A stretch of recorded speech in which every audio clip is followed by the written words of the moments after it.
Има услови за прогласување на епидемија во Штип, 24 потврдени случаи и превентивната одговорност се доволна причина за ваквата одлука.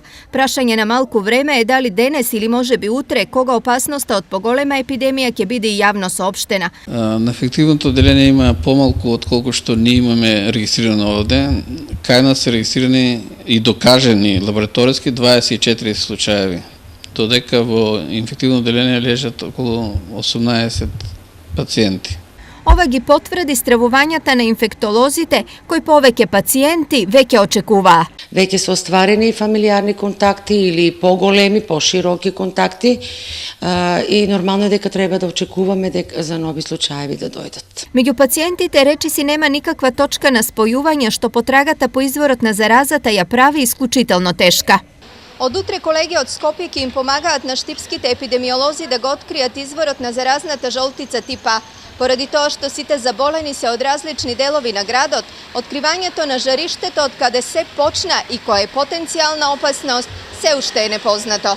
Едно е сигурно, бројот на заразени со хепатитот типот А ќе беше многу помал, доколку рацете се миеле редовно и правилно, тврдат епидемиолозите. Рацете не е само да се натопат со вода и готово се измини, него треба се мијат некаде една минута, да речеме, и тоа со сапун и со протечна вода, не вода која стои во. Се мијат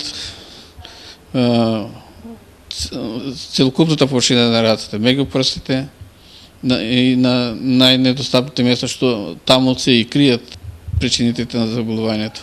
Случајот хепатит во Штип од денес доби и политичка димензија, па тој беше тема и на партиска пресконференција. Зошто тогаш надлежните премолчуваат дека голем дел од заболените доаѓаат од две населени места?